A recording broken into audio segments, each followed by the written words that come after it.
little Russian Jewish girl journey from a world of no to yes? How does this young child with no formal education and very limited experience in the secular world transform herself from a Hasidic housewife to one of the most powerful people in fashion? This evening, we have the zechut, as we would say, the honor of hearing from Julia Haart, who I have, as you heard, been wanting to have on Maven since the very first episode premiered. You may know her from her hit Netflix series, which is in 190 countries. Is that the case, Julia? That is correct. My Unorthodox Life. And it is so binge worthy. You need to watch it. And season 2 is already wrapped. And now it's just a matter of putting it on the production line for all of us to enjoy. That's right. But if you want a lot more detail, you need to read her most recently first book, just released, now on the bestseller list in England, Brazen, which, I mean, the title kills me, Julia, but the image is even better, for her to share much more detail about her incredible journey. So welcome, Julia. I'm so glad you're here. Thank you so much for having me. I'm so excited to be here. So I understand that originally the book was 1,700 pages and your editor made you down to 400. And I actually feel like we stop at the end mid-story. But rather than you recount the entire journey, why don't you tell us sort of a little bit of your journey from the beginning, and maybe one of those funny anecdotes from Beis Yaakov that I couldn't stop laughing in the book. So, you know, it was an interesting way to grow up, as you could imagine. And I was always getting myself in trouble because I wasn't shy and I wasn't quiet and I wasn't, you know, I didn't manage to disappear myself. And so I guess, oh gosh, a funny story from my world. Well, you know, in my world, you don't go on dates. You have shidduchim, right? You have a matchmaker. And what the matchmaker does is, of course, it's all on the guy's side. So the mother of the man gets to pick, you know, the girls, and the boy has to decide if he thinks she's attractive. And because you don't see each other, the only way you can see one another is your graduation photo. Can you imagine if your prospective husband, the one photo they give him is you in your graduation? Now in Beis Yaakov, you're not allowed to wear makeup. You're wearing a uniform. You're not putting on mascara or doing your hair. So it is a very, you know, kind of think, you know, Catholic school plus, I don't know, nuns academy, put that together and you kind of get an idea of what I look like. So I decide if this is going to be the picture shown to my prospective husband, I'm going to try and sneak in mascara. And so I hide it in my bag. I wait until 3 seconds before we're supposed to take the class photo, and I put on the mascara. And I'm walking to the classroom and the teacher sees me and she starts to chase me down the hall and catches me and removes my mascara. And they thought that this was so funny that I even dared to try to put on mascara, that they put the photo of me with my teacher taking off my mascara in our yearbook. That is hilarious. Like, that's kind of how rigid you grew up. But what surprised me was that you originally, when you moved from Russia to Texas, you weren't religious. It was this conversion by this Orthodox Hasidic rabbi. It wasn't. Right. So you were started as an outsider sort of to this world, then became an insider, and then became an outsider. I'm so glad you're having wine. This is like everybody l'chaim, really. Think about it like Motzei Shabbat at my house, chilling after the Shabbos meal. And I said, you know what? That's lovely. I'm going to do exactly that. Right. And I wish that for everybody, right? Because we live in an intense life. So something I was struck by, Julia, is that you're a rule breaker. And we in Judaism, at least in the liberal movements, are taught to question. I mean, our Haggadah, we just came off of Pesach. It's all about question, question, question, question. And yet you seem to live in a world, or came into a world in which questioning was forbidden. Is there two different Judaisms? Well, you know what? It's a great question. And I love that. There's actually an expression that I learned that I think is so true. She'ela tova chatzi tshuva, right? A good question is half an answer. So questions are critical. But in my world, all questions exist under things that are unquestionable. What do I mean by that? So, for example, when I was in BJJ, I don't write the story. And you said I was 1,700 pages. It was actually 1,740 pages, but it ended in the same place. It's not that I went further. Well, I feel like there's a sequel. I feel like there's a second book that has to come out. Of course, there's a sequel. But the book that I wrote always ended in the same place. It's just that I gave a lot more detail. Of course, no one's going to read a 1,740 page tome. So we kind of cut it down. But one of the stories that I did cut out was when I was in seminary, we were given an assignment. Wait, let's give everyone a background. So right after you are very religious, you have two choices, either get married or go to seminary. You're accepted to the most selective seminary, despite all the odds, right? Because you didn't have what they call yichus. And there you are, one of three girls that's not from like these prestigious lineage. That's it. And largely due to how smart you are, right? Really, how wise you are. So you're at seminary. Good. I have to orient everyone. So I'm at seminary, and don't forget, this is a seminary where the rabbits and the principal, when we first came in, said, everyone says we brainwash you in BJJ. Well, whose brain doesn't need a little washing? Just to set the tone of the kind of place this was. We get asked this assignment, and the assignment was Rashi says X, and then the Ramban says Y, and these two comments are seemingly, you cannot put the two. Rashi commentator, Rambam commentator, and they have no connection between the two. And they're not working. I'm translating Julia Haart. And so she asked us, how can you combine these two opposing views in a way that makes sense? Now, of course, I love a challenge. So I spent days trying to stick these two opposing viewpoints into one cohesive, understandable way. And I came up with this solution. I can't recall what it was anymore. And I handed it, and I'm so proud of myself. And she comes in the class and she says, I've been asking this question for 20 something years. And Julia's answer is the best wrong answer I've ever gotten. Because guess what the right answer was? The right answer was you can never question Rashi. Interesting. Right. So this is a different Judaism. It is a completely different Judaism because yes, you can ask the Manishtana and you can ask the approved questions that you are never allowed to question, that everything you've been taught is God's word. And the fact that you can't study Gemara or Talmud or all those things, if that's what God wants, too bad. And so the realm in which you are allowed to question is minuscule and minute. Right. And yet here you are, a person who deeply questions, which is, I think, the essence of being a Jew, right? What some would argue that our entire peoplehood has been sustained by all the conflicts between us, right? Yes. 10 Jews, 11 opinions, right? Exactly. And here you are, this young Jewish woman who's now taken care of her 7 siblings. And now you are thrust into a marriage in which you are a full-time employee, wife, breadwinner, you've got all this stuff. When you were in that position, you were a complete insider to that world. Did you think to yourself, I don't belong here? Or did you think there was nothing else? Because I think a lot of people can relate to this idea of I'm totally in, and yet I don't feel I belong. I think I felt my whole life that I didn't belong. There's a Yiddish expression, right? Nicht dahin, nicht daher. I just didn't belong. Neither here, neither there. Exactly. I didn't belong anywhere because when I was in Russia, they hated me because I was a Jew. When I came into my world, they hated me because I was a Russian. And so, there's this dichotomy between who I innately was and who I was told I was supposed to be.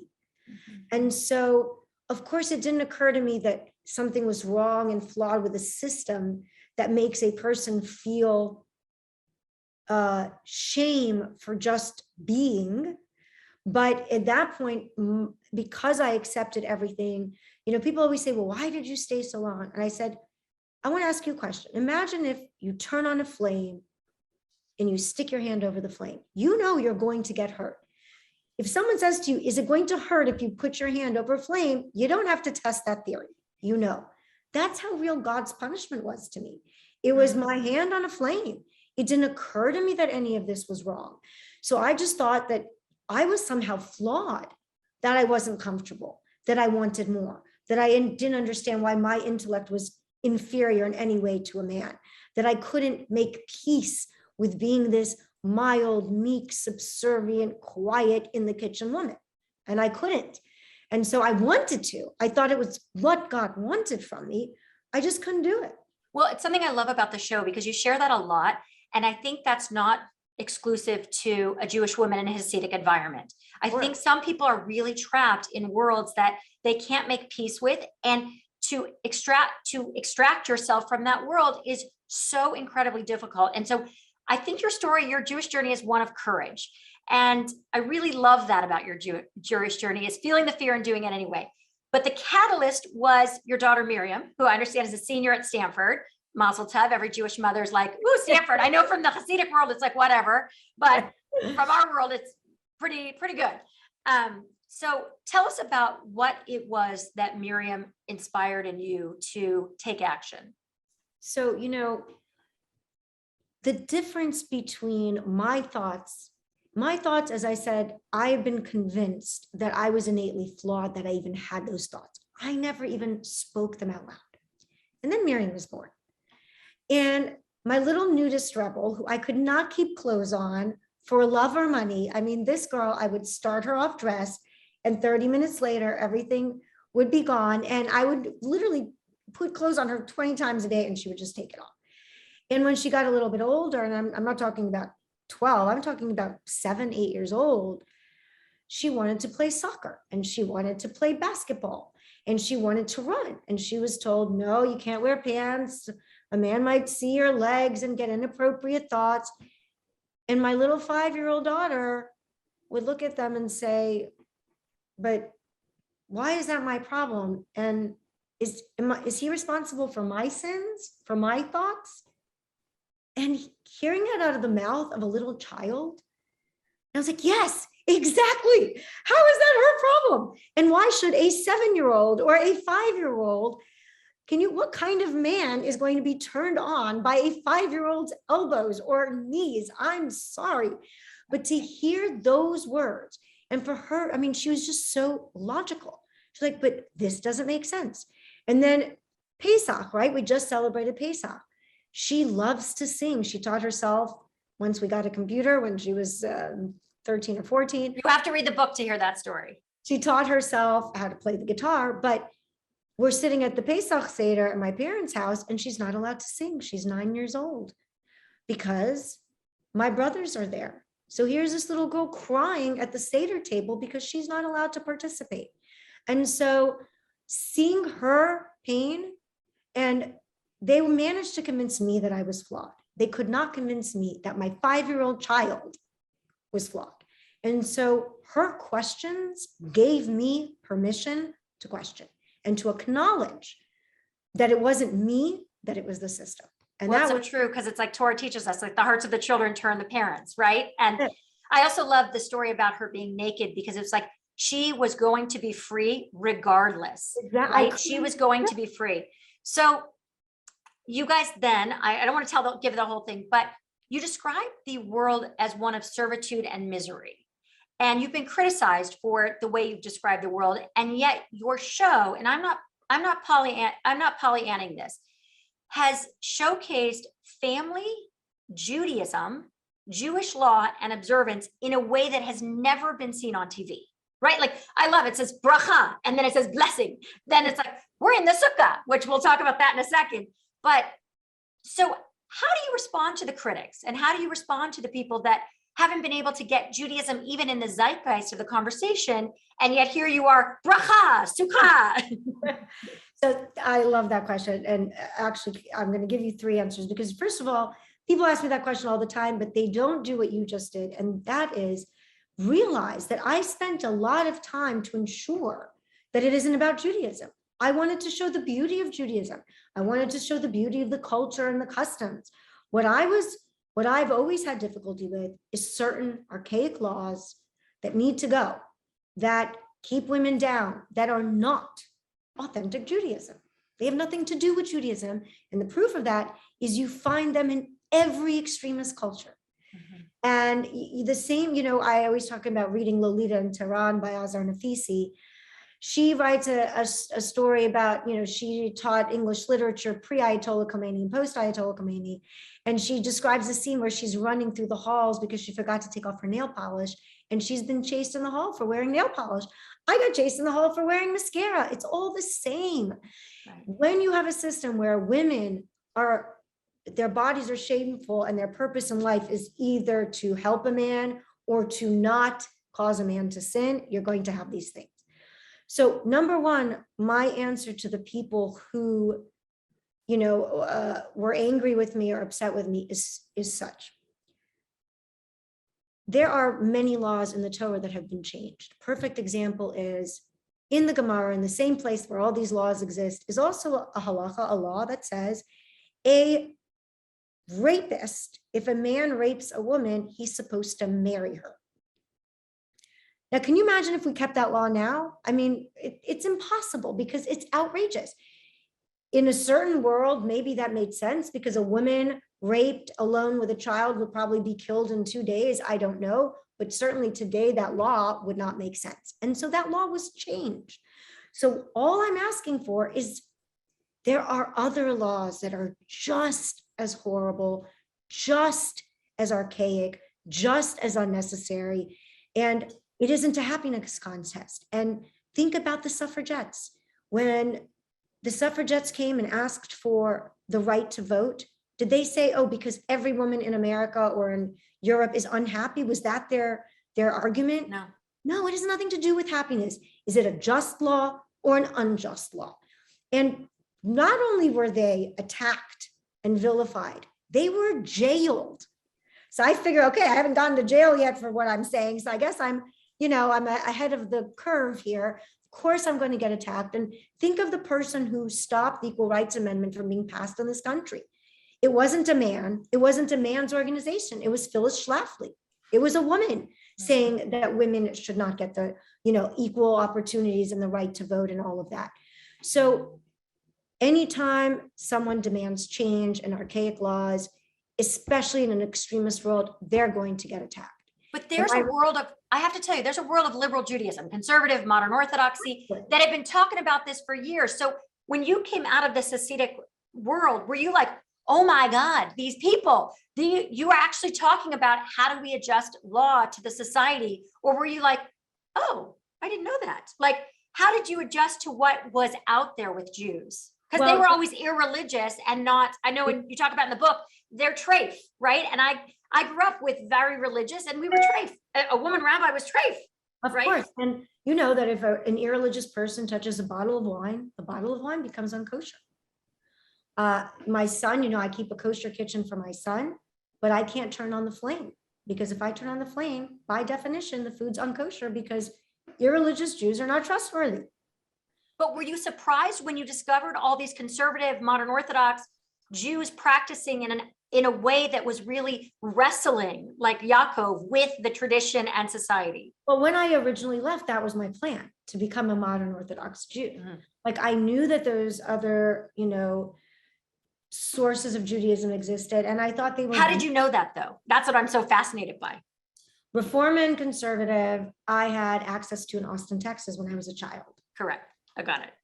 And interestingly enough, when I moved back from Atlanta to New York City, the JTS called me and asked me to teach.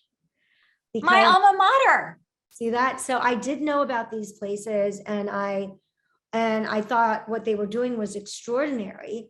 And to me, they were proof that Judaism is not these archaic old laws. That's not what it's about. It's about responsibility. It's about caring for others. It's about living for something greater than yourself. It's about charity. It's, I always tell people, Halloween, people go around and ask for candy. In Judaism, you have Purim, where you gift candy, where you give. The emphasis is always on giving and on unity and on taking care of one another. That's authentic Judaism. What I can't get over, Julia, and you'll read about it in the book Embracing, how you've managed to, because I've met other people who've left the fold, as they say, have you managed to retain a real love and passion for Judaism, communicate that on a national platform, given all that a very fundamentalist Judaism did to you? How do you respond to that? Because so many people say, I hate the Orthodox, I hate that. I mean, it goes both ways. What do you say to that? Well, because, there's a great expression, never confuse Jews with Judaism, right? Mhm. Meaning, One of my favorites. I always say there are no villains in my story, Hmm. just victims, because I don't think that the people who were around me had any intent to cause harm. And I think it was really a question I grappled with, a conundrum. How can something so beautiful with such magnificent concepts and esoteric principles have laws that destroy and diminish and beat down individuality, uniqueness, creativity, especially in women? And so it really was something that I grappled with until I read this tiny little book. And it mentions this theory called the theory of the adjacent possible. And of course, I know we don't have 3 hours, so I'm not going to, You have to read about it in the book, Embrace you have to it. read about it in the book. But basically, the concept of that is we only understand that which is adjacent to our current possible. So for someone in the 11th century to invent a television would have been impossible because there were too many inventions that needed to occur in the middle. You needed electricity, you needed olfactory lenses, you needed fiber optics, you needed so many things. And so imagining a television in the 11th century would have been impossible because there were too many, it was too far away from their adjacent possible. And that explained to me what happened, I think, to my community, my extremist community. Yeah. When those laws were passed and these laws were given, you're talking about, according to Judaism, almost 6,000 years ago, right? 6,000 years ago, no one could envision, just like they couldn't envision a television, they couldn't envision a female CEO. They couldn't envision a world where women could live on their own, be successful, and make perfect and talk about sex. and talk about sex. Our world is so far removed from their adjacent possible that they had to take, let's just believe for a moment that there is this manifestation of God, and God does speak to the Jewish people, and he does give them these beautiful concepts to live by.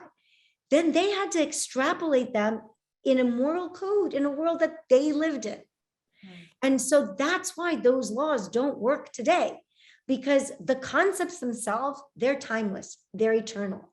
But those practices were there because they had to translate it in their understanding of morality. And hey, their understanding of morality believed in slavery and a lot of other crazy stuff. We've moved past that. Our understanding of morality has moved past that. And so I don't have any anger towards any person in the community. I have tremendous love for them. I just want their lives to be better. That's all. I'm literally speechless because I'm like, you're so articulate. I'm a big fan. And I want to say, is feminism or empowering women, as you say, empowered women, empower women, is that your new religion? It's my purpose in life. It's what keeps me alive. My children and my mission are what keep me going. And where's God? I don't think I would get anywhere without God. I say all the time that my faith in God today is stronger than it was when I lived in my world, because look at all the miracles that I've experienced. I'm still standing. The fact that I'm still standing and speaking to you today is a miracle. You've seen how, God put my first fashion party in Paris. I meet the head shoe buyer of Harrods, and she's the first person to walk into my showroom. I really felt God's hand in every step of my journey. And so to me, I think it's impossible for me not to believe in God. He's been there by my side every step of the way. And I'm so grateful to him. I wake up every morning and I say my own version of Moda Ani, and I thank God for giving me life and for holding my hand and taking me through this journey. Well, there's a lot of miracles in your story that I say, is this odd or is this God? But I also hear you refer to God as a male. And I know that the story of men oppressing you and men also controlling you has been a thorough line. And one of my prayers for you is like, that ends one day, right? Like completely. I'm still not there yet. Clearly. You'll get there. Well, I have no doubt. But how, I noticed that you refer to God in that way. So is God male for you? No, good point.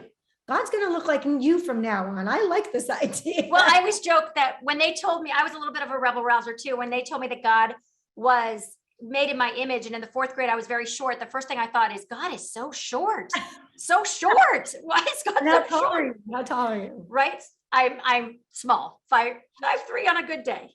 5'3" is amazing. I'm 5 feet and half an inch. I literally tried to convince the DMV to put half an inch on my license. And they're like, ma'am, we don't do half inches. Well, I thought the platforms were a brilliant idea for all of us women that are vertically challenged. There you go. So there's a lot of questions coming in and I want to address them, but as we move to them, there's a couple, what I call Julia-isms that you live by. And one of them that I loved, because they're not just your random ruminating on ideas. They're all deeply rooted in Jewish learning. And I loved how you connected fake it till you make it to the Torah. So tell us about that. So when I say fake it till you make it, what does it mean? You know, there's a Torah expression, mitoch shelo lishma ba lishma, which means if you do something without really feeling it internally, in the end, you will. It will come for the right reasons, right? And so, you know, those expressions like smile and the world smiles back at you. When you're sad, if you smile and you say something kind, eventually you start feeling happier. And to me, that's what fake it till you make it means. It means I didn't really feel strong, but I pretended to feel strong. I didn't feel confident, but I pretended to feel confident. And the more I pretended to feel confident, the more confident I became. The more I pretended to feel strong, the stronger I became. And I think we all grapple with self-doubt. I think it's the biggest impediment to success. And sometimes we think, okay, I haven't gotten there yet. It's okay. Pretend you have. And eventually you will. Right. And that's a Torah teaching. It is. Right. That's what I think is so beautiful. I also wanted to discuss the one that you said is women should not suffer for pain, for beauty. And I was raised in a traditional home. It's like, beauty is pain. Put on those high heels and suffer. Right. Yeah. And you are trying to debunk that. So explain how that to you is also a Jewish teaching. Well, to me, the concept, you know, chayecha kodem, right? I mean, your life comes first. You shouldn't be suffering for any reason. And this whole idea that men have this concept of what a woman should look like, and we need to squeeze ourselves and smush ourselves into these garments that torment us so that we can look beautiful in their eyes. Guys, it's 2022. It's time to eradicate these concepts. Dress for yourself, not for a man. Whether you're in my world where you have to cover for a man, or in the outside world and you want to uncover for yourself, not for any man. And when I came into fashion, by the way, and I said I want to make comfortable clothing, I was the creative director of La Perla. So this is after my book, right? And I was told, Julia, don't use the word comfortable. It's a dirty word in this industry. And I said, too bad. And I used it anyway. Luxury and comfort. Clothes should not just be made for women, but for women. Shoes should not just be made for women, but for women. Who designed most of the shoes? Men. They've never had to wear the torment that they've put on our feet. So that was I'm convinced pantyhose have never been worn by a man and it had to be invented by a man because they are the bane of my existence. For sure is. And I would love to see, you know, think about what women go through in a mammogram. Yes. I would love to see if a man had to go through the same process, how much money would you make a bet that they would have figured out another way to test for cancer, right? You know that. Do you find, and that's okay. So where do you find yourself now sort of religiously? I know we've seen you eat treif, we've seen you, and part of me is like, you're only 10 years old, right? Because you got out at 41, you're now 51. Sorry. No, it's okay. And I left at 42 at the end of 42. I turned 43 November, December, January, February, March, April, 5 months later. So I was 42 So I've only been here around 9 years, a little under 9 years. Right. And one could argue you're a little bit I'm on the spoiled. pendulum, right? Like when you suddenly get into freedom, it's like, of course you want to try everything. But Right. where do you see yourself landing religiously? I honestly, because of everything that I went to, organized religion, and I don't sit well. I don't think anyone knows what God wants. I think we know what God wants in our heart, and we have to be good people, and we have to acknowledge him and have gratitude. But I still keep Passover, my version, probably your version. Probably similar to my version, yeah. Conservative version, and I keep the conservative version of Sukkot, and I keep the conservative version or reform version of Hanukkah. So there are holidays that I observe because to me, they are part of my culture. And mostly because it makes my son happy and it's a family of time. And my ex-husband comes and his new wife comes and their children come. And it's very beautiful. I wish you could see the comments. There are so many interesting comments like, where do we get the audiobook? When's book 2 coming out? But a question that's come up that I want to ask you is, we see you in the sukkah in season 1 with your sister, but they also know that there's many other siblings, and you tell the tragic story of the loss of your brother. I really, my heart breaks for your whole family. What's your relationship now with your siblings? I know you allude to it a little bit in the book, but what is its status? They don't speak to me, none of them, not my parents, not my siblings.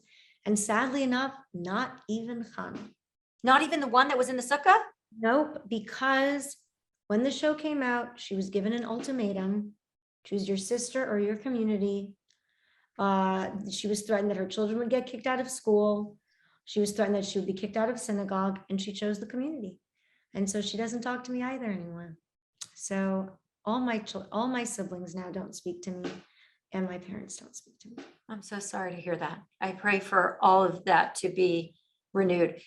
Tell me about your 4 children, because you have such a love of family, and I think it exudes throughout the show and it also in the book. The family is your number 1 priority, and you're really making your own family now with your own children. So tell me about how your kids are doing. They're great. I mean, they are just thriving. They're just, I know I'm their mom, but they're extraordinary people. Miriam's about to graduate in June, Stanford University. Shlomo graduated Columbia and has applied to law school. Batsheva is just exploding on social media as an influencer. She has a really fantastic career. She's just designed products for some jewelry line. And my little muffin man, Aaron, we have 4, so we know the little one. He's straddling still both worlds, although my ex-husband left the community. He's out. Really? Tell us about that. We need to know that. Right? He sold his house and moved out of Muncie, took off his black hat. Really? And has become a modern Jew. Lives in a community where women wear pants and don't wear wigs and go to normal colleges and have professions. And we're such close friends. And you describe in the book that you had an amicable divorce, so much so that the therapist was like, I've never seen anything like this. Yeah, he's a really good man, and so when he proposed to me, right? It was in a parking lot after he finished davening the mincha, and he came over to me and he said, will you be my Ishes Chayil? And so not the sexiest proposal, of course, to someone you've met for, what was it, like 9 hours? Obviously you can't, okay. He calls me from Puerto Rico, which is where he goes to propose to wife number 2, and which is a very different kind of experience. And he says, Julia, I just want to say thank you. My life is so much better. So even my ex-husband has left that extremist side, even though of course he keeps Shabbos and kosher and all those things, but he's not a fundamentalist anymore. So there is no one in my family, none from my immediate family still living in Muncie. But interesting, you still call it my community. Yes, because I always divided into 2 worlds, this world and that world. That's my old world. This is my new world. But of course, those are the people I grew up with. I love them. I have zero anger in my heart towards a single person. So to me, it's the rules, the laws, they have to go. They're bad and wrong. right. And some would argue that that's your opinion, but there's something. So the book is very, I don't know if the word is sexy. You know, we've had Beth Marcus on a couple of times on Maven talking about vibrators and masturbation in the Jewish. So we are no strangers to talking openly about sex, but you tell some pretty sexy stories, and you've been criticized for being that open, and yet it's clearly with intent. Can you tell us what the intention is behind that? Because I found that fascinating. Oh my goodness. If I tell you how many sleepless nights I've had over those stories, I put them in and then I took them out and then I put them back in and then I took them back out. Because on one hand, it's embarrassing. I don't want every person walking down the street to know the most intimate details of my sexual experience. And so, of course, the selfish side of me said, Julia, this is humiliating. You don't want to do this to yourself. But then I told myself, look, if the purpose of this book is to help other people on their journey and to let women know that they can and that they don't have to ask permission, and if this ignorant, uneducated 42-year-old woman could do it, then they can. Then I need to tell the whole story. And I need to tell them the mistakes I've made. I need to talk about freedom in every direction, because we are shamed to feel embarrassed about our sexuality, to feel uncomfortable with experimenting. And that's just as wrong as all the other parts that keep women down. Men are supposed to enjoy sexuality and women don't. What does that Right. mean? And that's not just in the fundamentalist community. That's in every world. Everywhere. Right. And the fact that you talk about your forced orgasm with such detail is really sort of a beautiful story. You said you were very naive when you came out and you were afraid, and now nothing scares you. What scares you now? You know what? I'll tell you, to me, not having fear is, I think, almost impossible. It means you just don't see things clearly. I'm still always afraid. The difference is I'm always afraid and then I do it anyway. I'm always courage. And I push through. The more afraid I am, the more I push myself. I have a rule with myself. I don't like too many rules, but this is one I've kept. Do something at least once a week that scares the living daylights out of you. Why? Because you're constantly testing yourself and expanding your boundaries and learning new things about yourself and what you're capable of. What do we fear the most? We fear the unknown. We fear what we don't understand. We fear the future. We feel the things we can't control. We fear attacks. We feel accusations. We fear, being destroyed. And that's part of life. I still fear those things, but I'm going to fight anyway. I'm going to speak anyway. I will not be silenced, and I will not stop, and I will demand freedom. And I think hopefully one day I'll get to the place where I'm really not afraid, but I'm not there yet, but I'm going to still do it anyway. Well, that is definition of courage. 10 years from now, Julia, tell me what it looks like. I've got an army of women, financially independent, who don't ask permission, and we walk proudly all over the world, and our children and our grandchildren, our great-grandchildren will grow up not even knowing that there was a world where women were once considered less than men. That's called the Heart Brigade. There you go. The Heart I Brigade. love it. The Heart Brigade. So we know the next season is already shot. When's the next book? Oh my goodness. I have started writing it. I know that's a shocker. So, the last book took me 7 years, from 2017 to 2022. So 5 years. But, I did it on weekends when everyone else vacationed at 2:00 in the morning, because I was working 20-hour days at EWG and at Julia Haart, and all the other things that I've done. So I kind of interspersed writing whenever I had 30 minutes. So it's probably going to be a very similar experience. So hopefully, what is it now, 2022? Maybe by 2026. Yeah, that sounds right. That sounds right. It takes a little bit to write a book, as I know. And we have this little fun game, which is that you've seemingly disclosed everything. But what we know about people with a public face is they have a very public face and a very private face. So what's one thing you can tell us that would surprise everyone? I'm shy. And everyone's going to be like, Julia, you're not shy. What are you talking about? I am. You have no idea how difficult and how I've had to really, and I'm not shy in big settings, like if I'm speaking, because I taught my whole life. I'm shy about dating. I'm shy about, kind of letting people in close to who I am. And, people think I party all the time and I go all these fabulous events. My favorite thing to do is to get into my pajamas, get into bed and read a really good book. Favorite thing there is. Do you binge your own show? I did not binge my own. I always want to know, do you watch your own show, right? I'm an executive producer. So by the time it comes on air, I've watched it 8,000 times to get it to where it is. So by the time it comes on air, like I can't even look at it at that point. It's just like, okay, I know.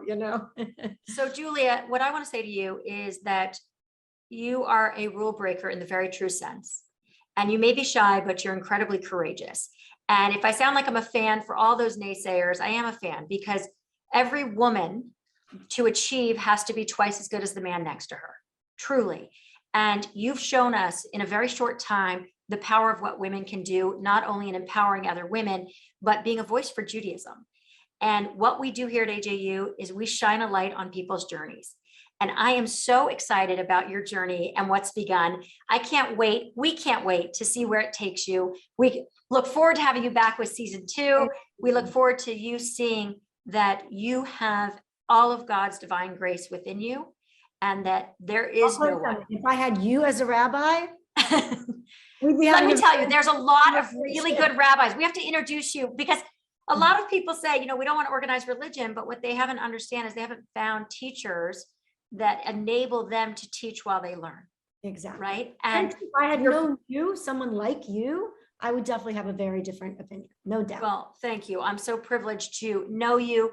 I want to tell everybody at AJU, please read Brazen. I couldn't put it down, and I never read the whole thing cover to cover. I've got even bookmarked, because there is a lot of wise Torah in here.